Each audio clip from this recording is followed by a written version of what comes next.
25 को रहेगा। एक मिनट। नमस्कार जी, कैसे हो आप लोग? अच्छा, अभी आप पढ़ने जा रहे हो दुनिया का सबसे सरल सब्जेक्ट राजस्थान का इतिहास।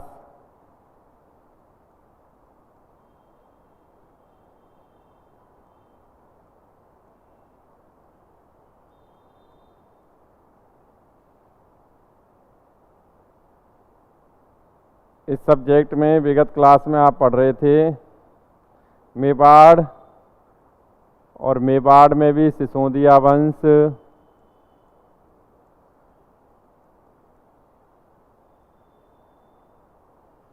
सिसोदिया वंश। और सिसोदिया वंश में भी मैंने पढ़ाना प्रारंभ कर दिया था। पढ़ाया कौन था विगत समय में? महाराणा उदय सिंह, राणा उदय सिंह पढ़ाया था। और अभी आप पढ़ने जा रहे हो महाराणा प्रताप, महाराणा प्रताप।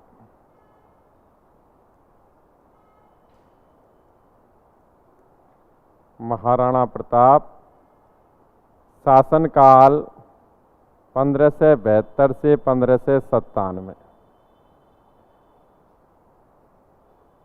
ठीक भाई, एक ऐसे शासक जिनसे पूरा राजस्थान गौरवान्वित है और स्वाभिमानी शासक जिन्होंने मुगलों की अधीनता स्वीकार नहीं की, उनके बारे में पढ़ने जा रहे हो आप। हम राणा प्रताप पढ़ते हैं, इससे पूर्व की सारी जानकारी आपको प्राप्त हो ही चुकी है। किस परिस्थिति में, किस स्थिति में उदय सिंह की मृत्यु हुई, और उदय सिंह ने अपना उत्तराधिकारी कौन बनाया था? जगमाल को। ये बात विशेष ध्यान रखना। लेकिन शासक कौन बना? राणा प्रताप।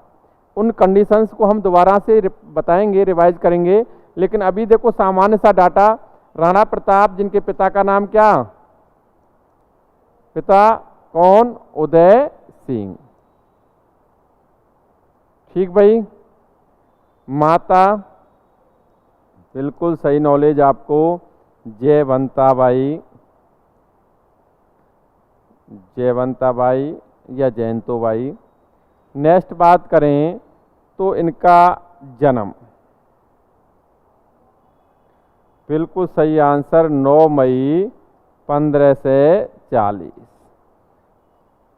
बादल महल की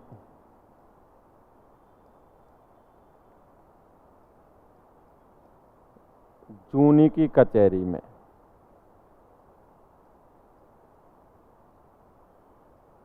ठीक भाई। मेरा कहने का मतलब है कि इनका जन्म हुआ था कुंभलगढ़ दुर्ग में। एक अंत्य दुर्ग है, लघु दुर्ग है कटारगढ़, कुंभलगढ़ में ही। और उस कटारगढ़ दुर्ग में बादल महल, और बादल महल में भी जूनी की कचहरी। इनका जन्म हुआ था। अगर हम देखें तो आपकी माध्यमिक शिक्षा बोर्ड की जो किताब है उसमें जन्म की तिथि दे रखी है विक्रम संवत के अकॉर्डिंग ज्येष्ठ शुक्ल, बहुत मेहनत करके आए हो आज, ज्येष्ठ शुक्ल तृतीया विक्रम संवत 1597। ये आपकी हिंदी माध्यमिक शिक्षा बोर्ड किताब में तिथि दे रखी है कि भाई इनका अगर इस प्रकार ऑप्शन में आता है जन्म कब हुआ, तो आप जो ग्रिगोरियन कैलेंडर है, अंग्रेजी कैलेंडर है, उसके अकॉर्डिंग तो 9 मई 1540 है ईस्वी। और विक्रम संवत के अकॉर्डिंग ज्येष्ठ, जो कि विक्रम संवत हिंदू धर्म में सर्वाधिक प्रचलित संवत माना जाता है, उसके अकॉर्डिंग ज्येष्ठ शुक्ल तृतीया विक्रम संवत 1597 में इनका जन्म हुआ था। कहाँ हुआ था? जूनी की कचहरी में। बादल महल में जूनी की कचहरी है, कुंभलगढ़ दुर्ग में एक अंत्य दुर्ग है कटारगढ़, उसके अंदर ये सारी चीजें। ठीक भाई। तो जन्म तक कोई प्रॉब्लम? अभी मैंने इतना बताया। पिता कौन? उदय सिंह। माता, इनका जन्म कब हुआ? कुंभलगढ़ दुर्ग में। कहाँ हुआ? कुंभलगढ़ दुर्ग में, कटारगढ़, कटारगढ़ के अंदर बादल महल, बादल महल के अंदर जूनी की कचहरी। हिंदी विक्रम संवत के अकॉर्डिंग जन्म कब हुआ? ठीक भाई। नेक्स्ट बात करें, ध्यान से सुनना है। इनका एक सामान्य सा डाटा जो आप देख रहे हो, इनके बचपन का नाम, बचपन का नाम था कीका। कीका जिसका शाब्दिक अर्थ होता है छोटा बच्चा, पहाड़ी बच्चा, अर्थात कीका शब्द पहाड़ी क्षेत्रों में प्रचलित शब्द है, एक्चुअली भील जनजाति में प्रचलित शब्द है। तो बचपन में इसे कीका कीका कहकर पुकारते थे, किसको? राणा प्रताप को। नेक्स्ट बात करें राणा प्रताप का साहित्यिक नाम। साहित्यिक नाम इनका पढ़ा जाता है पाथल। क्या? एक्चुअली आपने पाथल पीथल रचना सुनी होगी, नाम सुना होगा, वो लिखी कन्हैयालाल सेठिया ने। उसमें पाथल किसे कहा गया है? राणा प्रताप को। और पीतल किसे कहा गया है? पृथ्वीराज राठौड़ को। ठीक भाई, तो साहित्यिक नाम क्या है इनका? पाथल। नेक्स्ट बात करें तो इनका राज्याभिषेक। राणा प्रताप का राज्याभिषेक हुआ 28 फरवरी 1572। कहाँ हुआ? गोगुंदा में। ठीक भाई, मैंने आपको विगत क्लास में ही बताया था कि उदय सिंह की मृत्यु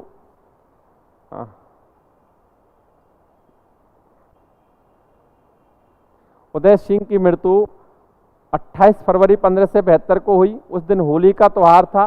जैसा कि मेवाड़ परिवार में परंपरा है कि जिस दिन राजा का मृत्यु होती है, अंतिम संस्कार होता है, उसी दिन नए राजा का राज्याभिषेक होता है। तो उसी दिन राज्याभिषेक हुआ था। ये बात विशेष ध्यान देना इस बात को कि इसका जो राज्याभिषेक हुआ था उस समय परिस्थितियां क्या थीं। हम परिस्थितियों का आकलन करें तो आप पाएंगे कि उस समय तत्कालीन समय में उदय सिंह ने अपना उत्तराधिकारी अपने छोटे पुत्र जगमाल को घोषित किया था। और अकॉर्डिंग टू उदय सिंह राजा कौन बनना चाहिए था? जगमाल। ठीक भाई, लेकिन उदय सिंह की मृत्यु के बाद इसका अंतिम संस्कार हो रहा था। अंतिम संस्कार प्रक्रिया में भाग ले रहे थे बहुत सारे सामंत से। राणा प्रताप भी साथ में भागीदारी निभा रहा था, क्योंकि उसे ही तो अंतिम संस्कार को अंजाम देना था। लेकिन जगमाल अंतिम संस्कार में भी शामिल नहीं हुआ। जगमाल इधर अपने महल में राज्याभिषेक करवा रहा था और उधर अंतिम संस्कार प्रक्रिया चल रही थी। सामंतों को ये नागवार गुजरा, बुरा लगा, और सामंत जो थे वो इस राणा प्रताप के फेवर में थे। जनता भी यही चाहती थी कि प्रताप ही शासक बने। तो बताया जाता है उस समय आनन फानन में इस राणा प्रताप का राज्याभिषेक किया गोगुंदा में। ठीक भाई, बाद में मैं बता दूं आपको कि एक विधिवत राज्याभिषेक दोबारा से किया जाता है इसका, वो कुंभलगढ़ दुर्ग में किया जाएगा। लेकिन जब ये राजा घोषित हो जाता है तो जगमाल यहाँ मेवाड़ छोड़कर निकल जाता है। एक तरह से इसको आपको बता दूं, आपकी किताबों में से राजमहलों की क्रांति कहा गया है। किसकी क्रांति? राजमहलों की क्रांति। कि भाई राजा किसी को उत्तराधिकारी किसी को बनाया गया, राजा जनता के द्वारा सामंतों द्वारा किसी और को बना दिया गया, तो ये क्या थी? राजमहलों की क्रांति। अतः जगमाल यहां से चला जाता है। जगमाल किसकी सेवा में चला जाता है? अकबर की सेवा में। छोड़ो जी, उसके बारे में हमें आगे चर्चा करेंगे। अभी इसका राज्याभिषेक हो गया गोगुंदा में। मैंने अभी बताया कि ये जल्दबाजी में किया गया राज्याभिषेक था, इसीलिए विधिवत राज्याभिषेक किया गया। विधिवत राज्याभिषेक, और ये किया गया कुंभलगढ़ में, कुंभलगढ़ दुर्ग में। और उस समय एक रस्म होती थी तलवार बांधने की राणा को, और उस समय जो तलवार बांधी थी वो बांधी थी कृष्णदास स्वामी ने। तलवार बांधने की जो रस्म निभाई वो किसने निभाई? ठीक भाई, कृष्णदास स्वामी ने।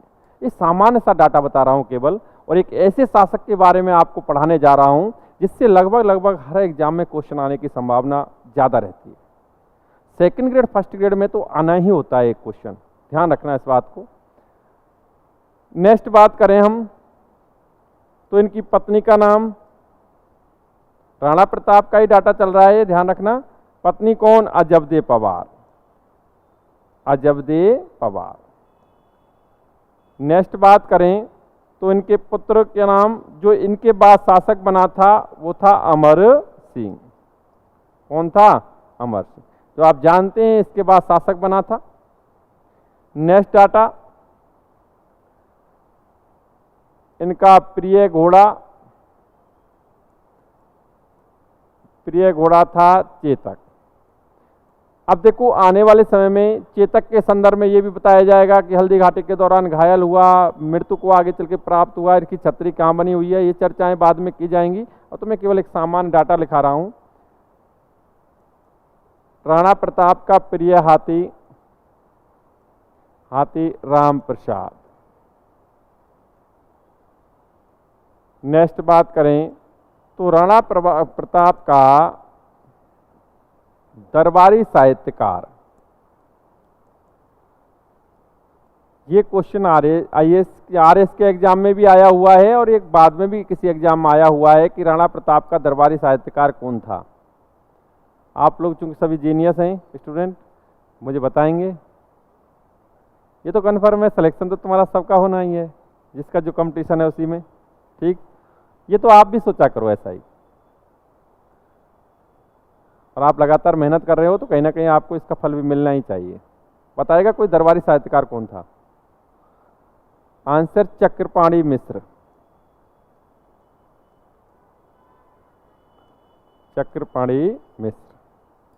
नेक्स्ट बात करें तो इनकी मृत्यु हुई चावंड में 1597 ईस्वी में हुई। किस कंडीशन में मृत्यु हुई, मृत्यु का कारण क्या था, उस पर चर्चा जब की जाएगी, जब अंतिम दौर में हम पहुंचेंगे। नेक्स्ट बात करें तो इनकी छतरी, जहां इनका अंतिम संस्कार किया गया वो है बारडोली में, बारडोली उदयपुर में। ठीक भाई, ये सामान्य सा डाटा है, बिल्कुल सरल सामान्य डाटा, बेसिक नॉलेज के तहत। अगर हम इसको रिवाइज करें तो हम बस इतना कहेंगे कि महाराणा प्रताप जिसका शासनकाल क्या पढ़ा जाता है। देखो एक चीज और बता दें हम आपको, इसका जीवन काल भी पूछा गया है विगत समय में रीट के एग्जाम में। इसका महाराणा प्रताप का जीवन काल पूछा था और ऑप्शन में 57 वर्ष आंसर दिया गया था। ठीक भाई, वो माना गया था। तो जीवन काल भी आप आसानी से निकाल सकते हो उसका। 40 में जन्म हुआ है, 97 में मृत्यु हुई है। ठीक, ये ध्यान रखना। दूसरी बात, शासनकाल आपको पता है 1572 से 1597। नेक्स्ट, राणा प्रताप के पिता का नाम क्या था, माता का नाम क्या था? राणा प्रताप का जन्म कब हुआ? 9 मई 1540 विक्रम संवत के अकॉर्डिंग, ज्येष्ठ शुक्ल तृतीया विक्रम संवत 1597। जन्म कहाँ हुआ? कुंभलगढ़ दुर्ग में। कुंभलगढ़ दुर्ग में एक अंत्य लघु दुर्ग है, कटारगढ़, जिसे मेवाड़ की आंख भी कहा जाता है। उस कटारगढ़ दुर्ग में बादल महल है और बादल महल में जूनी की कचहरी में इनका जन्म हुआ था। नेक्स्ट बात करें हम तो इनका बचपन का नाम क्या था? कीका। कीका का शाब्दिक अर्थ छोटा बच्चा, पहाड़ी बच्चा, भील जनजाति में प्रचलित शब्द है कीका। नेक्स्ट बात करें तो इनका साहित्यिक नाम क्या पढ़ा जाता है? पाथल। पीथल पाथल जो रचना थी कन्हैयालाल सेठिया की, उनमें उसमें से क्या कहा गया है? पाथल। नेक्स्ट बात करें तो इनका राज्याभिषेक कब हुआ? 28 फरवरी 1572 पापा जी की मृत्यु हुई, अंतिम संस्कार हो रहा था और उसी दिन इसका राज्याभिषेक हुआ गोगुंदा में। लेकिन चूंकि जल्दबाजी में राज्याभिषेक हुआ था इसलिए विधिवत राज्याभिषेक किया गया पुणे। तो कब कहाँ किया गया? कुंभलगढ़ दुर्ग में। और समय तलवार बांधने की रस्म किसने निभाई थी? कृष्णदास स्वामी ने। नेक्स्ट बात करें हम तो इनकी पत्नी का नाम, इनके पुत्र का नाम। नेक्स्ट बात करें तो इनका प्रिय घोड़ा, प्रिय हाथी, दरबारी साहित्यकार, इनकी मृत्यु कहाँ हुई और इनकी छतरी कहाँ बनी हुई है? ठीक भाई, अब हम इनका पूरा आगे पढ़ते हैं। मैं विगत क्लास में ही बता चुका हूँ, जैसा कि आप भली भांति अवगत हो। मैंने विगत क्लास में बताया था राणा सांगा, जो कि निश्चित रूप से मेवाड़ के इतिहास में एक बड़ा महत्वपूर्ण स्थान रखते हैं। एक युद्ध प्रेमी शासक, भारतीय इतिहास में भी बड़ा महत्वपूर्ण स्थान है। अपने समय में उत्तर भारत की महान शक्ति थे। उत्तर भारत की सबसे बड़ी कोई ताकत थी तो वो कौन थी? राणा सांगा। ठीक भाई, राणा सांगा के बाद शासक आपने विगत क्लास में ही पढ़ा रतन सिंह। रतन सिंह के बाद शासक कौन बना? विक्रमादित्य। विक्रमादित्य के बाद शासक बना उदय सिंह और उदय सिंह के बाद शासक कौन बन रहा है? महाराणा प्रताप। मैंने विगत क्लास में उल्लेख किया था, बस मैं केवल रिवाइज कर रहा हूं। और उल्लेख बस इतना सा किया था कि टोड ने कहा, कर्नल जेम्स टोड ने कहा कि राणा सांगा के पश्चात यदि राणा प्रताप शासक होता तो मेवाड़ का भविष्य अत्यधिक उज्जवल व स्वर्णिम होता। अर्थात इसमें स्पष्ट दिख रहा है टोड के अकॉर्डिंग कि राणा सांगा प्रभावी राजा हुआ तो कौन हुआ? महाराणा प्रताप। अर्थात ये जो बीच में शासक हुए ये इतने प्रभावी शासक नहीं थे, कहीं ना कहीं मेवाड़ को इनसे नुकसान ही पहुंचा था। जिसमें आप अगर उदय सिंह की बात करें, ध्यान से सुना इस शब्द को, अगर उदय सिंह की बात करें तो उदय सिंह के समय मेवाड़ की असहाय निरीह जनता, लगभग 35 से 40 हजार जनता को राणा के होते हुए अकबर ने मरवा दिया था, कटवा दिया था। ये राजपूत जाति जिसका वर्ण व्यवस्था के अकॉर्डिंग जो कार्य होता है क्षत्रिय का, वो क्या होता है? समाज की रक्षा करना, समाज पे शासन करना। राणा के होते हुए समाज की रक्षा ना हो पाना कहीं ना कहीं एक गलत मैसेज था। अर्थात उदय सिंह के समय ही एक तो मेवाड़ के बड़े भूभाग पर मुगलों का अधिकार हो चुका था। भाई चित्तौड़ किसके अधिकार में था? मुगलों के में, अकबर का अधिकार हो चुका था। दूसरी बात और भी भूभाग पर अधिकार हो चुका था। इसके अलावा मेवाड़ में जो घटनाक्रम घटित हुआ उदय सिंह के समय, उससे मेवाड़ की जनता हताश और निराश थी। कहीं उदय सिंह भी आहत था और उसी के कारण वो बीमार हो गया था चित्तौड़ को हाथ से गंवाने के बाद, और लगातार बीमारी के तहत ही उसकी मृत्यु हुई थी। लेकिन ये बात ध्यान रखें कि मेवाड़ की जनता में भी हताशा और निराशा फैली हुई थी। अब सोचो आप उस स्थिति का आकलन करके आप देखें तो जब राणा प्रताप शासक बना तो मेवाड़ पर क्या था? इसे विरासत में क्या मिला? हताश और निराश जनता।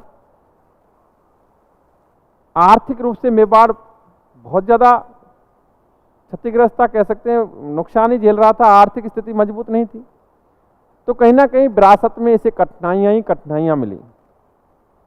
अब चूंकि मेवाड़ की जनता हताश निराश थी, मेवाड़ की जनता को उत्साहित करके, क्योंकि जनता ही सबसे बड़ी सहयोगी होती है शासक की, भाई जनता से ही तो सैनिक मिलते हैं जो आगे चल करके निष्ठा के साथ संघर्ष करते हैं।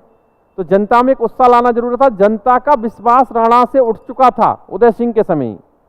अतः बताया जाता है, चरण भाटों के साहित्य में लिखा है कि राणा प्रताप जब शासक बना, पहले तो शासक ही विपरीत परिस्थितियों में बना। भैया का राज्याभिषेक हुआ, इधर इसका हुआ, आपने देखा राजमहलों की क्रांति मैंने बताई। अभी इसमें देखें तो जैसे ही प्रताप शासक बना तो प्रताप ने शासक बनते ही एक शपथ ली कि जब तक मैं चित्तौड़ पर अधिकार नहीं कर लेता तब तक मैं ना थाली में भोजन करूंगा ना बिस्तर पर सोऊंगा। एक सामान्य व्यक्ति शपथ ले तो कोई बड़ी बात नहीं है जी ये, लेकिन राणा द्वारा, एक राजा द्वारा ये शपथ लिया जाना बहुत बड़ी बात थी। जब ये बात जनता में पहुंची कि राणा ने इस प्रकार की शपथ ले ली है तो एक मैसेज अच्छा गया, जनता को एहसास हुआ कि कहीं ना कहीं अब तो अच्छा शासक आया है, हमारा रक्षक आया है। इसके बाद राणा ने लगातार जनता के बीच में जाना प्रारंभ कर दिया, रहना प्रारंभ कर दिया, खाना प्रारंभ कर दिया, और शीघ्र ही राणा प्रताप जनता में लोकप्रिय। अब देखो इधर तो राणा प्रताप की कंडीशन आपने देखी, शासक बनने के बाद क्या स्थितियां क्रिएट हो गई हैं, जनता में लोकप्रिय हो चुका है, गद्दी प्राप्त हो ही चुकी है, जनता में विश्वास पैदा हो चुका है। ठीक भाई, अब दूसरी तरफ आकलन करते हैं हम अकबर का। जिस अकबर ने, जो कि तत्कालीन समय में मुगल शासक था, उस अकबर ने इसके पिता उदय सिंह के प्रति कैसी नीति अपनाई थी? आक्रामक नीति। भाई उदय सिंह ने मैसेज थोड़ी किया, वो अकबर ने उदय सिंह को मैसेज थोड़ी किया था कि भैया मैं आ रहा हूं तैयार हो जा, या मैं आ रहा हूं तो मुझसे लड़, ऐसा कोई थोड़ी था, कोई प्रस्ताव थोड़ा रखा था संधि वगैरह का, कुछ नहीं। आया सीधा और आक्रमण, संघर्ष। यानी अकबर ने उदय सिंह के प्रति आक्रामक नीति अपनाई थी, लेकिन अकबर ने इस राणा प्रताप के प्रति आक्रामक नीति नहीं अपनाई। उसने अपनी नीति में परिवर्तन किया, क्योंकि उस वह स्थिति, वास्तविक स्थिति से अवगत हो रहा था कि प्रताप अत्यधिक लोकप्रिय हो चुका है। अतः अकबर ने राणा प्रताप के प्रति आक्रामक नीति ना अपना करके राणा प्रताप से वार्ता करने का प्रयास किया। वार्ताकार भेजे, संधि दूत भेजे, और अकबर द्वारा भेजे गए दूत कौन कौन से थे आपको शायद पता होगा। अकबर द्वारा राणा प्रताप से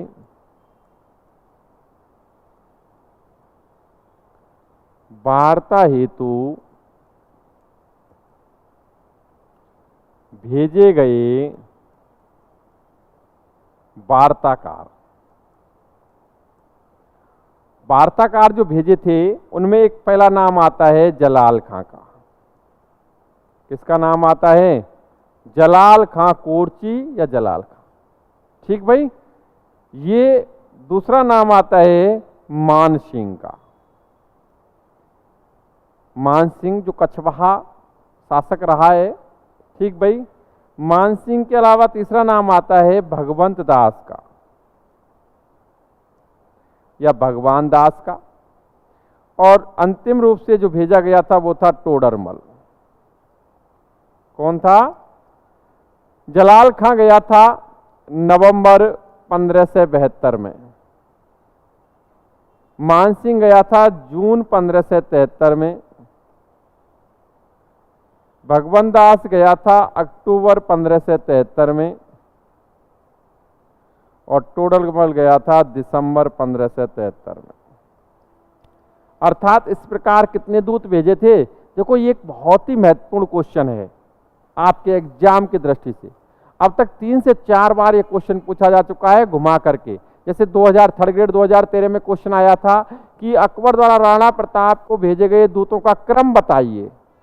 अब 4-4 के क्रम 4-4 नाम देकर के ऑप्शन थे जिनमें क्रम इधर उधर कर चुके थे। अभी सीधा क्रम क्या है? जलाल खां, मान सिंह, भगवंत दास, टोडरमल। तो क्रम भी ध्यान रखना जरूरी है। ठीक भाई। जमा भट्टो, जलाल खां, मान सिंह, भगवंत दास, टोडरमल। ये आपकी टेंशन है कि आप कैसे शॉर्ट ट्रिक क्रिएट करते हो, क्योंकि शॉर्ट ट्रिक अपनी स्वयं की प्रभावी होती है, दूसरे टीचर्स की प्रभावी इतनी नहीं होती है। ठीक, ये बात ध्यान रखना। नेक्स्ट बात करें, और शॉर्ट ट्रिक कब बनती है? जब आप लगातार अभ्यास करते हो, प्रयास करते हो। ठीक, लगातार अभ्यास करेंगे तो अपने आप शॉर्ट बन जाता है। हम वार्ताकार की बात करें तो क्वेश्चन ये भी आ चुका है कि सर्वप्रथम किसे भेजा, तो आंसर आप आसानी से दे सकते हो जलाल खां। अंतिम रूप से किसे भेजा, ये भी आंसर दे सकते हो आप।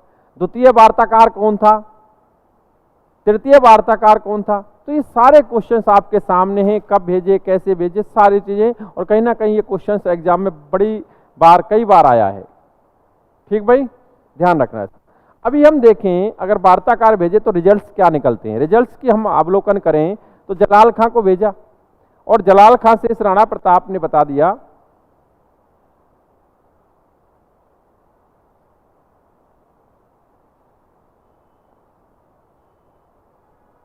हाँ जी, ध्यान से सुने। जलाल खां को राणा प्रताप ने कह दिया कि भाई मैं अधीनता स्वीकार नहीं करूंगा। बताया जाता है अकबर ने शायद विचारों के तहत यही सोचा होगा कि मैं, हो सकता है ये दूसरी जाति का धर्म का था, राजस्थान से बाहर का था, इसलिए शायद नहीं मानी हो। इसलिए इसने दोबारा दूसरे नंबर पर मान सिंह को भेजा, जो कि लगभग प्रताप का हमउम्र था और कहीं ना कहीं राजस्थान से ही बिलोंग करता था, राजपूत वैसे था, इसी विचारधारा के तहत भेजा था। और मान सिंह का उस समय मुगलों के दरबार में प्रभाव भी था। मान सिंह जाता है जी। मान सिंह के संदर्भ में तो आपको पता होगा कि मान सिंह के संदर्भ में बताया जाता है, जैसा कि कर्नल टोड कहते हैं कि इनकी जो मुलाकात हुई थी उदय सागर झील के किनारे। ठीक, लेकिन आपको पता है अबुल फजल के अकॉर्डिंग मुलाकात कहाँ हुई थी? अबुल फजल के अकॉर्डिंग मुलाकात हुई थी गोगुंदा में। कहाँ हुई थी? जो कि मैं बाद में लिखा भी दूंगा, निश्चिंत रहें। तो बताया जाता है कि जो मुलाकात हुई थी, वार्ता की बात आई थी, संध्या भोजन व्यवस्था का प्रोसेस था, उस दौरान ये राणा प्रताप स्वयं उपस्थित ना हुआ, अपने बेटे को भेज दिया। और चारण भाटों के साहित्य में इसका उल्लेख मिलता है कि उस समय यह मान सिंह नाराज हुआ था और मान सिंह ने इसको चुनौती भी दी थी प्रताप को कि देख लूंगा। लेकिन प्रताप ने रिटर्न जो आंसर दिया था वो भी बड़ा दिलचस्प, कि तू आ जाना और तेरे फूफा को ले आना। फूफा कौन था? अकबर। देखो ये चीज चारण भाटों के साहित्य तक सीमित है, बाकी की आप अगर इसका आकलन करें तो आमेर के इतिहास में ये कहीं देखने को नहीं मिलता है कि इस प्रकार का अपमान हुआ था। मेवाड़ का अगर वास्तविक इतिहास पढ़े तो उसमें भी इतना बड़ा उल्लेख नहीं मिलता है। और इसका एक कारण और है, इतिहासकार इस पर अगर गहनता से सोचें तो एक कारण ये भी है कि अगर इतना बड़ा अपमान मानसिंह का किया होता तो मानसिंह ने अपने पापा को तो बताया होता कि मेरा इतना बड़ा अपमान किया है कि तू आ जाना, तेरे फूफा को ले आना, ऐसा बताया होता। और ये उसके बाद भगवान दास नहीं आता कि मैं यार तेरा इतना अपमान कर दिया तो मैं क्यों जाऊं, लेकिन उसके बावजूद भी आता है। मानसिंह का पापा है भगवान दास, पिता है इसका ये। तो इसका मतलब मानसिंह का इतना बड़ा अपमान नहीं किया था, ये चारों बाटों द्वारा कही गई इतनी बड़ी बात है, लेकिन ऐसा कुछ नहीं हुआ था। बस ये कि अधीनता स्वीकार करने से मना कर दिया था। भगवान दास आता है, भगवान दास का बाकायदा सम्मान देता है राणा प्रताप, लेकिन इससे भी यही कह देता है कि मैं अधीनता स्वीकार नहीं करूंगा। और यही बात टोडरमल के साथ होती है। आपको ये चीज बात देखें, इंडियन हिस्ट्री आप पढ़ें, अकबर का जीवन पढ़ें, अकबर का शासनकाल पढ़ें, तो आपको पता चलेगा कि टोडरमल जो था ये बंदा ऐसा था जहां कहीं भी बात नहीं बनती थी तो टोडरमल से बात बनती थी। तो अंतिम रूप से इसीलिए टोडरमल को भेजा था। और टोडरमल ने ये कह दिया कि भाई वो अधीनता स्वीकार नहीं करेगा, हाउ एनी कंडीशन। तो इसका मतलब आप सोचें, अभी यहां आप देखें, इन चीजों का आकलन करें कि भाई अकबर राणा प्रताप से मैत्री संबंध स्थापित करना चाहता है, लेकिन राणा प्रताप अकबर के वार्ताकारों या दूतों को कोई महत्व नहीं देता। ये तो बात आ रही है। अकबर राणा प्रताप को व्यक्तिगत रूप से मुगल दरबार में देखना चाहता है, लेकिन राणा प्रताप अकबर की अधीनता स्वीकार नहीं करता। ये तो क्लियर है। अब देखो सामान साफ स्पष्ट हो रहा है, आप जो तथ्य देख रहे हो कि अकबर तो चाहता है लेकिन राणा प्रताप नहीं चाहता। अकबर चाहता है, राणा प्रताप नहीं चाहता, अर्थात विरोधाभास की स्थिति पैदा हो गई। छोड़ो, और जब विरोधाभास की स्थिति पैदा हो गई तो क्या होगा? संघर्ष, लड़ाई, युद्ध। और वही तो होगा, क्योंकि वो चाहता है, ये नहीं चाहता, वो चाहता है, ये नहीं चाहता, अतः संघर्ष की स्थिति पैदा होती है। और संघर्ष किस नाम से होता है? युद्ध किस नाम से होता है? और वो युद्ध होता है आपका हल्दी घाटी का। हल्दी घाटी का। तो अभी जो आप पढ़ोगे वो कौन सा युद्ध पढ़ोगे? हल्दी घाटी का युद्ध। समय आपको पता ही होगा क्या? 15 से 76। तिथि कोई? 18 जून 15 से 76। बिल्कुल सही आंसर। और कोई तिथि है क्या? एक और दे रखिए, 21 जून 15 से 76। लिख देता हूं आपकी। अच्छा ये गलत है? नहीं, आपकी तो कह रहे थे, ये भी दे रखी है। ठीक भाई, चलो दोनों लिख देता हूं, कोई दिक्कत नहीं है। एक तरफ तो अकबर और दूसरी तरफ कौन? महाराणा प्रताप।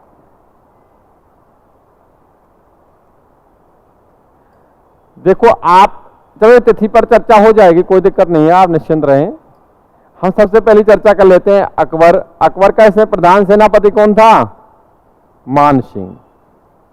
मानसिंह के जीवन का यह पहला युद्ध था।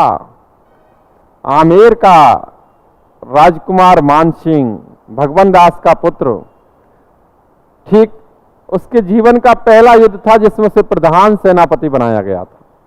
सेनापति के रूप में उसने कई कार्य किए थे, कई संघर्षों में भाग लिया था अकबर के लिए, लेकिन प्रधान सेनापति किसमें बनाया गया? हल्दी घाटी। ये बात विशेष ध्यान देना। मानसिंह के बाद सैयद हासिम, आसिफ खां, ये अन्य सेना नायक थे। गाजी खां, मुजाहिद खां,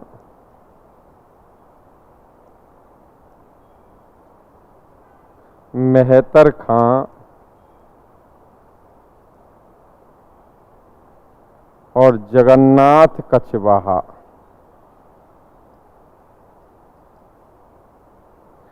ठीक, अगर हम महाराणा प्रताप की आकलन करें, महाराणा प्रताप की हरावल का नेतृत्व करता कौन था? हरावल का नेतृत्व करता, देखो इस युद्ध में स्वयं राणा प्रताप तो मौजूद थे, तो सेना उन्हीं के अंडर में थी। ठीक, बाकी की यहाँ अकबर स्वयं मौजूद नहीं था। अकबर का प्रधान सेनापति मान सिंह था, इसके नेतृत्व में थी सेना, और अन्य सेना नायक इस प्रकार थे। ये सेना नायकों के नाम है आपके सामने। हरावल का नेतृत्व करता था हकीम खां सूरी।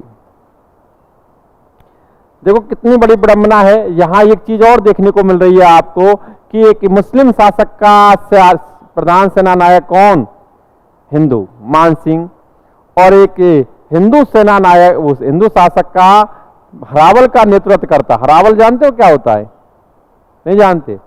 जब युद्ध होता है तो युद्ध में जो अग्रिम पंक्ति होती है, फ्रंट पंक्ति होती है, जो सबसे आगे होती है सबसे पहले लड़ने के लिए, अग्रिम पंक्ति को क्या कहते हैं? हरावल। क्या कहते हैं? हरावल। तो हरावल का नेतृत्व करता कौन? हकीम खां सूरी, एक मुस्लिम।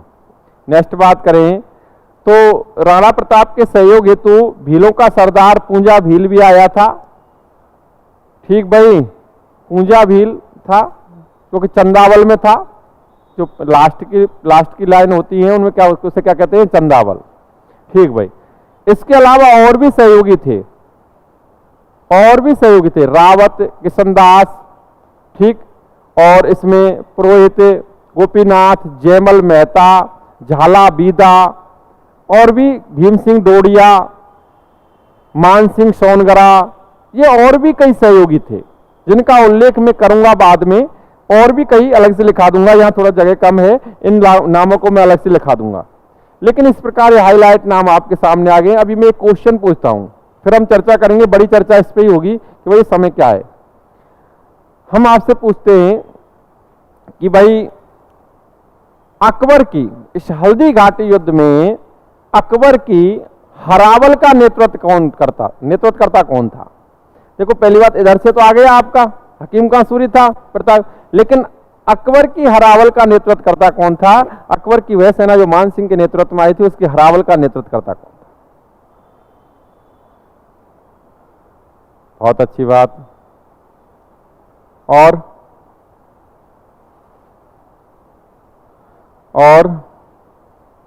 देखो ये बात मैं बता दूं, जगन्नाथ कछवाहा हिंदी ग्रंथ अकादमी किताब में आप पढ़ेंगे तो आपको इस अकबर की हरावल का नेतृत्व करता पढ़ने को मिलेगा, जगन्नाथ कछवाहा।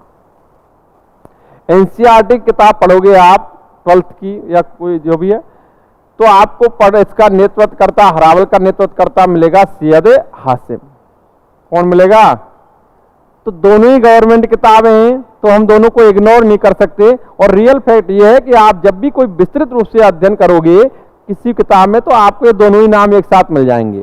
तो अग्रिम पंक्तियां जो थी, ऐसा नहीं है कि भाई अग्रिम पंक्ति में एक ही नेतृत्व करता हो, एक से अधिक भी नेतृत्व करता हो सकते हैं। तो आप दोनों का ही ध्यान रखेंगे, सैयद हासिम और जगन्नाथ कछवाहा। ये बात विशेष ध्यान रखना, सैयद हासिम और जगन्नाथ कछवाहा। मैंने आपको सोर्स भी दे दिया है, आप घर जाकर सर्च भी कर सकते हैं। तो इसमें अगर मगर तो रह नहीं जाता है। एक्चुअली हिंदी ग्रंथ अकादमी में जगन्नाथ कछवाहा दे रखा है, हाईलाइट इसको रख सकते हैं। बाकी की सैयद हासिम भी दे रखा है एनसीईआरटी किताब में, स्पष्ट कर दूंगा आपको। ठीक भाई, तो दोनों चीजों का विशेष ध्यान रखना है। अब चलो ये तो हमारी बातें हो गई, इस पर हम और भी वर्क कर लेंगे, लिख लेंगे भी। लेकिन हमारे लिए ये बताएं कि सही कौन सी है, 21 या 18? इस पर आपने पहले कभी पढ़ा होगा, वर्क किया होगा। आजकल ऑनलाइन में बहुत सारी क्लासें उपलब्ध हैं, तो आपने अंदाज किया होगा। बिल्कुल। देखो मैं आपको बता दूं, ये 21 जून तारीख दी डॉक्टर गोपीनाथ शर्मा ने। वैसे मैं आपको स्पष्ट कर दूं, गोपीनाथ शर्मा जी, डॉक्टर गोपीनाथ शर्मा राजस्थान इतिहास विभाग के अध्यक्ष रहे हैं। कहीं ना कहीं राजस्थान के इतिहास लेखन में इनका बड़ा योगदान है। मैंने भी इनकी किताब बड़ी गहराई से और बहुत ज़्यादा पढ़ी है। बड़ी तुलनात्मक अध्ययन दे रखा है इन्होंने, बहुत अच्छा। इनकी किताब आती है राजस्थान का प्राचीन इतिहास, प्राचीन व मध्यकालीन इतिहास। ठीक। बाकी इनकी एक किताब राजस्थान का सांस्कृतिक धरोहर है, जो हिंदी ग्रंथ अकादमी से निकलती है। वो भी छोटी सी किताब है, लेकिन बहुत बड़ी संख्या में बिकी है। गोपीनाथ शर्मा ने जो ये बात कही 21 जून, इन्होंने कहीं ना कहीं कई बेस पर की, और किस आधार पर की उसकी तो बाद में भी बात की जाएगी। लेकिन 18 जून जिसे आप पढ़ते हो, ये आपने कहाँ से पढ़ी? इसे कैसे मानेंगे कि ये सही है?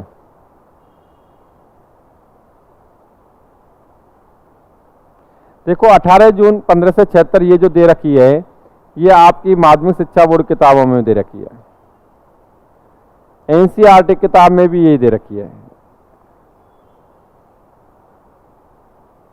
नेक्स्ट बात करें हम तो यही आपकी हिंदी ग्रंथ अकादमी किताब में ये दे रखी है।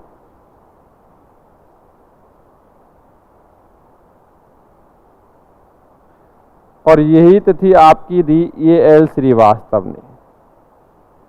Actually AL. श्रीवास्तव ने इस तिथि को दिया, इसी के आधार पर इन किताबों में ये बात आई।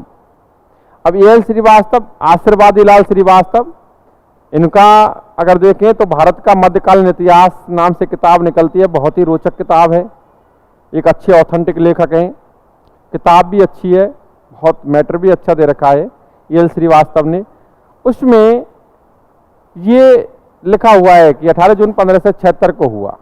अब ये क्यों लिखा है इन्होंने ये 18 जून 1576 क्यों लिखी और उसी बेस पर आगे चल करके इन किताबों में आई। तो पहली बात तो हम ये बता दें कि ये क्वेश्चन कई बार पूछा गया है, हल्दी घाटी का युद्ध कब हुआ, और अधिकांश ऑप्शन में इसी प्रकार आया है 1576, 75, 74 इस प्रकार। तो यानी 1576 आसानी से कर देते हो।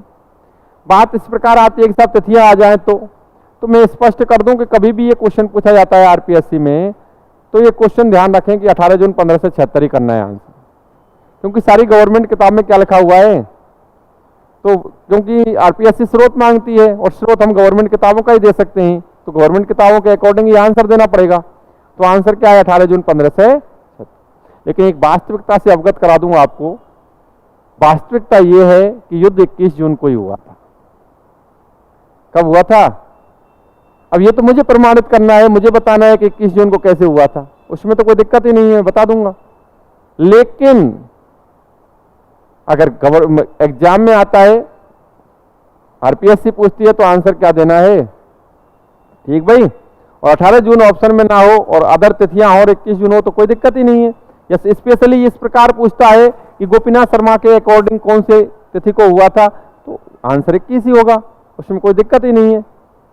तो आपको यहाँ इस तिथि में कोई कंफ्यूजन तो नहीं है, ये तो बताओ पहले तो, और नहीं है तो फिर मैं क्लियर करूंगा कि 21 कैसे सही है। नहीं है? आंसर तो आसानी से दे दोगे? ठीक भाई। तो अभी आपने जो ये पढ़ा है, जितना भी मैटर, इसे नोट कर लेते हैं। उसके बाद एक बड़ी चर्चा होगी कि भाई 21 कैसे है, और इस युद्ध को भी आपको बताया जाएगा, वो भी बिल्कुल लाइव, कोई दिक्कत नहीं है, ये सारी चीजें बताई जाएंगी। अभी आप